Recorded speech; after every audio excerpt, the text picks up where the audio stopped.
Hey Battle Bill, here with another video, getting some more Season 12 Go Battle League battles. In today's video, we have a submission from a fellow PvPer of the community by the name of Smudgy B, getting us some of the earliest Community Day move Poltergeist Chandelure content, these taking place in the Ultra League, the meta where I believe Chandelure can perform at its best. Now, at first glance, Shadow Ball still is the move that outclasses Poltergeist, but technically speaking, Poltergeist is a better DPE move. It's just way more expensive and also of the ghost typing. It's 140 damage for 75 energy. It's essentially a Blizzard clone.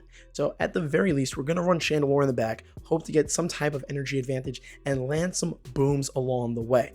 Poltergeist doesn't fit Chandelure very well just based on the pure fact that it's so glassy, but thanks to Smudgy B, they submitted a collection of battles using a variety of different teams, and we're going to see exactly how it performs and how the animation looks, because it's actually a pretty sick one, and I'm loving the improvements of some of these moves animations in the Go Battle League. But without further ado, please don't forget to like, comment, subscribe. Let's jump into these battles and let's see how Chandelure performs with Community Day move Poltergeist. So in this first matchup, Smudgy B does not have a great lead situation, but as you'll notice, they are running Stone Edge on their Virizion, so it gives them a fighting chance. They try to land the Stone Edge, the opponent shields, they swap into their Trevenant, they decide to not shield the charge move coming through, and it ends up being a Hurricane that one-shots their Trevenant, who is still running Hurricane on their Dragonites in Ultra League in Season 12. It's wild. They come back in with the Virizion. Seems to be a little bit of a stutter lag or visual lag. They're built up to the Stone Edge, going for the bait, hoping they can get the last shield and then still get to the Stone Edge in time to take out the Dragonite. But unfortunately, they just fall one double kick short. But the one positive in this circumstance is that they have a 2 shield to no shield advantage. They decide to shield the charge move coming through from the Dragonite, and it's running Superpower. What a moveset. Superpower, Hurricane, Dragonite. They then swap into a Bug Steel type Scizor, into a Chandelure. We might just get the chance to see a Poltergeist and the Chandelure pop off, because what kind of swapping was that? I am unsure. The Dragonite gets to another charge move, ends up being another Hurricane, and Smudgy B is committing to the Incinerate farm down with a boosted Poltergeist potentially coming through. They come with Escav. Flame Charge would have killed, but we get to land the neutral boosted Poltergeist here, and it's still booms! One-shots the Escavalier at neutral damage. Did you see that visual, that graphic? Chef's kiss, cherry on top. Getting into this next matchup, we have a Virizion on Jellicent lead. Positive lead for the Virizion. The opponent safe swaps into their Cobalion. Smudgy B is staying in with their Virizion here, gets a shield because they expect it to be a Sacred Sword, and then they swap into their Chandelure. They decide to commit a shield here. Smartly so, ends up being a Stone Edge. Very well done on their part. They're trying to build up to a Flame Charge to start boosting, potentially take out the Cobalion, keep alignment here. Let's see what their opponent decides to do. They decide to shield, which is a crazy play. Based on that, Smudgy B expects another Stone Edge to be coming through, ends up being a Sacred Sword bait. They're going for the Incinerate farm down now that they're boosted, but the Cobalion gets to another charge move. Will this be the Stone Edge? It is not. The double resisted Sacred Sword does not do much damage to the Chandelure, and Chandelure is able to get to another boosted Poltergeist for some more neutral damage, and boom! Practically one-shots that Talonflame's entire health.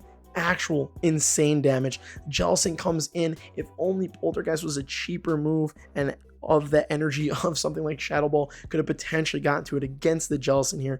Unfortunately, Chandelure is not able to sweep because of it, but they're in a great situation. They have a Virizion with practically full health, a Trevenant in the back with practically full health, in the no shield situation, bunch of grass damage, going to be thrown at the water type Jellicent, and all the opponent can do is sit and wait and face their fate. Shadow Ball comes through, does a decent chunk of damage. The Virizion's getting to a Leaf Blade here. This will take out the Jellicent's remaining health, and that is GG's in back-to-back matches where Chandelure Poltergeist kind of popped off. Getting into the next matchup, we have a new team here with Swampert, Trevenant, and Chandelure. Not the best lead in the world. Well, it's not the worst lead either, but considering it's a double ghost backline, you don't want to see the fighter in the lead. So they safe swap into Trevenant. The opponent matches with their Dragonite, so not sitting in a great circumstance. They at least pull off the bait, get the shield. Will they commit a shield to get off the Shadow Ball? They decide to. It's a Dragon Claw coming through from the Shadow Dragonite. They're going for the Shadow Ball here, fully expecting the opponent to shield it, to commit to their alignment. They decide not to, which is crazy. And then a Alolan Muck comes in to snarl down the Trevenant all the way. The one positive about this team comp is at least it has a Swampert, which could do really good work against the Alolan Muck. The problem was the Swampert was also going to do really good work against, oh no, it wasn't going to do that great of work against a fighter. So they might be in a good spot as long as they save their shield for the Chandelure on Machamp matchup in the back. The Machamp comes in. We're in the one shield scenario between Machamp and Chandelure. They commit this shield and get baited. Super unfortunate there because of the fact that it's double resisted, and now a Rock Slide can come through from the Machamp onto the Chandelure and take out its remaining health. They at least get off a Flame Charge there. The opponent decides not to shield, coming in with the Alolan Muck, gonna throw the Dark Pulse, going to take out the Chandelure's remaining health. But as you'll see, because of the fact that Poltergeist is just so damn expensive, they were only able to throw Flame Charge in that circumstance. But I guess, honestly, you really only wanted to throw that anyway. They're trying to get off some charge moves. They do get off back-to-back Hydro Cannons. They are going to be able to take out the Alolan Muck and win this match, but Chandelure was not of much help throughout it. Swampert pretty much hard carried. Getting into the next match, we have the same Swampert team against a Como-O lead. Not an ideal lead. Let's see what Smudgy decides to do. They safe swap into their Trevenant. The Como-O is staying in and then swapping into the Drapion late. Not great alignment here.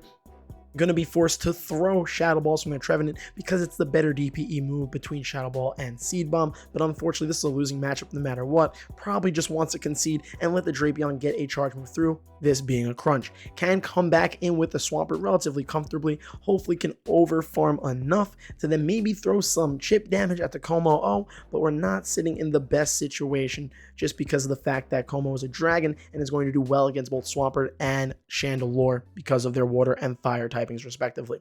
Going for the Hydro Cannon here, probably could have overfarmed a little bit more energy, but decided not to. Gonna take out the opponent's Drapion here. The Como-O comes back and they swap in their Chandelure to catch a charge move that they decided to shield anyway. Would have been a neutral Dragon Claw and then gets met by a Scrafty, which is not ideal, and this looks like it's GG's already. But we did save this battle because for scientific purposes, even though the Scrafty has 2 shields, Smudgy is going for the Poltergeist on the Chandelure. How much damage does it do? That's a pretty whopping amount of damage considering they landed a Ghost move on a Dark type. I'm just saying. I know it's singularly resisted, but Poltergeist hitting hella hard. Not going to win them this match. Not even close, unfortunately. Going to get 2 shield flexed on, but for scientific purposes, Ghost move on Darkmon still hits really hard, unfortunately. Doesn't do it any favors. Going to lose this match either way. Building all the way up to the Earthquake though, hoping the opponent just wants to 2 shield flex and save their shields for next season and maybe can take out the Como-O with it. But the Earthquake, but the Como-O decides to shield. The last Dragon Tail comes through, and that is GG's for that match. Getting into the next one, we have a fantastic lead for a Swampert on a Shadow Typhlosion. They safe swap into a Snorlax. We have a new team where there's no longer a Trevenant. There is a Cresselia there instead, which is the main reason why you'll see on screen that there is only going to be a Chandelure in the middle part of where the Mons are, and you can see the full move set there also, just based on the fact that Smudgy B tried out quite a few teams for scientific purposes to see what could potentially work with Chandelure best here in Open Ultra League. But sitting in this spot, Snorlax is going to be spamming a bunch of body slams. The Cresselia is going to be taking quite a bit of lick damage along the way, but going to be able to spam its own Moonblast. They do get a shield advantage, which is relatively ideal considering the circumstances. They get to another Moonblast here. Will this get the opponent's last shield, or will it do a good chunk of damage to the Snorlax? It lands and almost takes it out.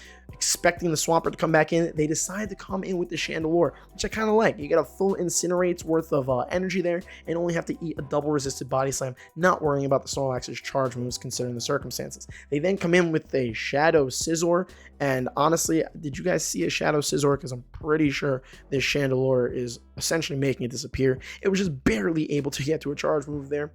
And honestly, they should have just brought in the Typhlosion. Chandelure was going to pop off regardless, but at least the Typhlosion could have stayed away from the Swampert. Anyhow, charge move coming through from the Typhlosion. Chandelure still has 1 more shield and has got the last Incinerate through to get off this Poltergeist. It's boosted.